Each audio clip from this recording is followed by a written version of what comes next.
Friends, இன்றைக்கி நம்ம செய்ய போகிற ரெசிபி என்னென்னு பார்த்தீங்கன்னா பூண்டு தக்காளி சாதம் தான். தக்காளி சாதம்னாலே எல்லாருக்கும் ஃபேவரட்டாக இருக்கும். இந்த பூண்டு தக்காளி சாதம் இன்னும் அல்டிமேட்டாக இருக்கும்.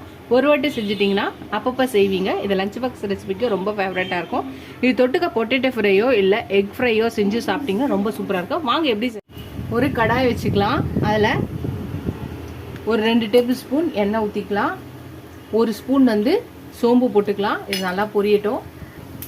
நம்ம இன்னைக்கு பூண்டு தக்காளி சாதம் செய்ய போகிறோம். பூண்டோட ஃப்ளேவரோட ரொம்ப அட்டகாசமாக இருக்கும். தக்காளி சாதம்னாலும் எல்லாருக்கும் ரொம்ப பிடிக்கும். அதுலேயே இந்த பூண்டு தக்காளி சாதத்தை ரொம்ப சூப்பராக இருக்கும், அருமையாக. பூண்டு ஒரு 4-5 பல்ல நசுக்கி வச்சுருக்கேன், அதை போட்டுக்கலாம். இது நல்லா வதக்கிக்கலாம்.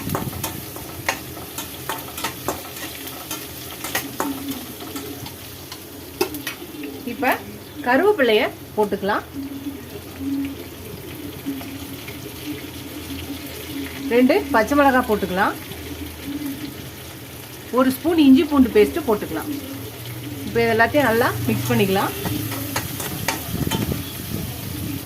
இந்த பூண்டோட பச்சை ஃப்ளேவர் போகணும், அது வரையும் நல்லா வதங்கட்டும்.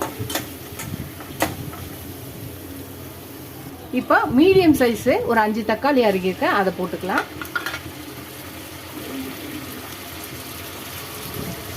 1 ஸ்பூன் சால்ட் போட்டுக்கலாம். 1 ஸ்பூன் தனியா பவுடர், தனியாத்தூள். 2 spoon Kashmiri red chilli powder. 1/4 spoon மஞ்சத்தூள். இப்போ இது எல்லாத்தையும் நல்லா மிக்ஸ் பண்ணிக்கலாம். நல்லா வதங்கட்டும். வதங்கி இந்த தக்காளி நல்லா குழஞ்சி வரணும், மசிஞ்சு.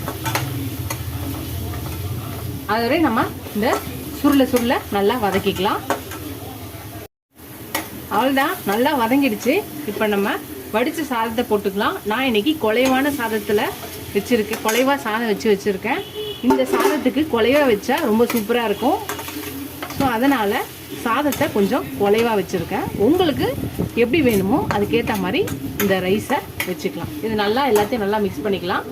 அவ்வளோதான், நம்மளோட பூண்டு தக்காளி சாதம் ரெடி ஆயிடுச்சு. அவ்வளோதான், நம்மளோட பூண்டு தக்காளி சாதம் ரெடி ஆயிடுச்சு.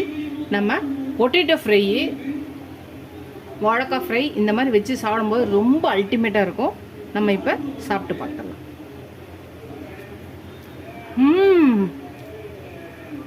அந்த பூண்டு ஃப்ளேவரோட தக்காளி சாதம் சூப்பராக இருக்குது, அல்டிமேட்டாக இருக்குது, பக்காவாக இருக்குது. நீங்களும் இந்த பூண்டு தக்காளி சாதத்தை ட்ரை பண்ணி பாருங்கள். கண்டிப்பாக உங்களுக்கும் ரொம்ப பிடிக்கும். தக்காளி சாதம்னால எல்லாருக்கும் ரொம்ப ரொம்ப பிடிக்கும். அதுவும் இந்த பூண்டு தக்காளி சாதம்னா எல்லாருக்கும் ரொம்ப பிடிச்சிரும்.